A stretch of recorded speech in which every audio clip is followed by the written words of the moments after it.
G'day folks, Dr. Ethan Walker here. I've been a urologist here in Sydney for over 35 years. And today, I need to have a straight chat with you blokes about something that's killed too many of my mates, prostate cancer. Look, I'm not here to scare the living daylights out of you.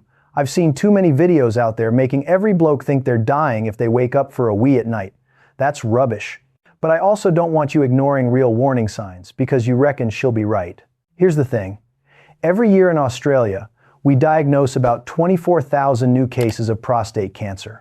Bloody hell, that's a lot of blokes. But here's the good news, and I want you to really hear this.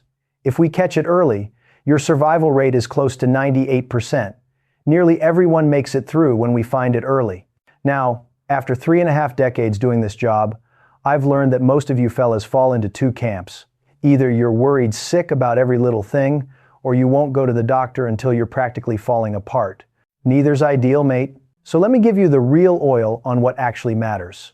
I'm going to talk about 8 signs, but I'll tell you straight up which ones are get yourself checked soon and which ones are get your arse to the doctor today. First up, frequent trips to the dunny, especially at night. Now, if you're smashing coffee all day or sinking a few tinnies at the pub, yeah, you're going to be up at night. That's normal. But if you've suddenly gone from sleeping through to getting up 3 or 4 times every night and nothing's changed with what you're drinking, that's worth a chat with your GP. It might just be your prostate getting bigger with age, happens to most blokes, but it's worth checking. Second, pain when you climax.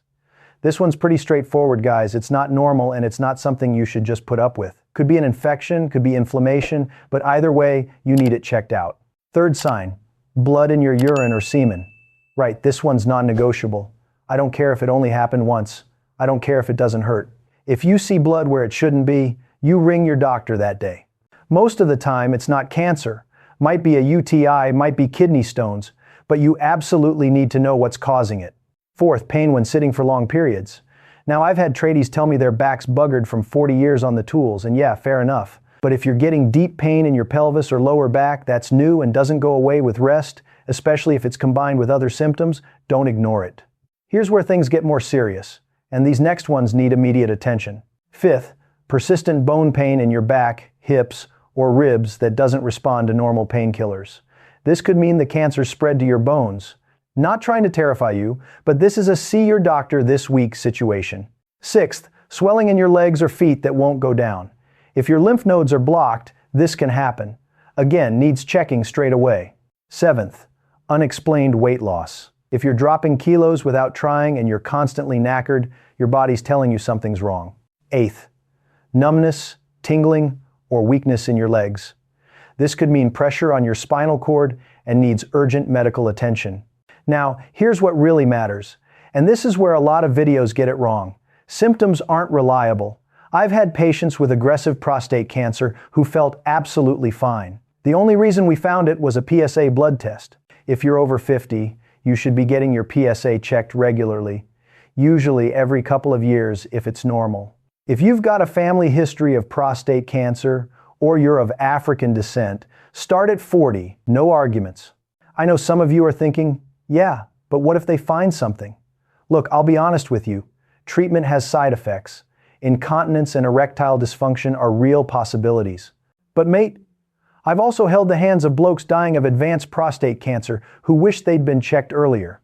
And for the wives and partners watching this because your bloke won't go to the doctor, I see you. Tell him this. A quick blood test and a 5-minute exam could save his life. If he still won't go, book the appointment yourself and tell him you're coming with him. Bottom line, guys, don't panic over every little thing, but don't be a stubborn galah either. Get your PSA checked, know your family history, and if something feels genuinely wrong, get it sorted. After 35 years, I can tell you the blokes who do best are the ones who catch it early. Simple as that. Right. If this helped you out, hit that subscribe button and share it with your mates. Could save a life. See you in the next one.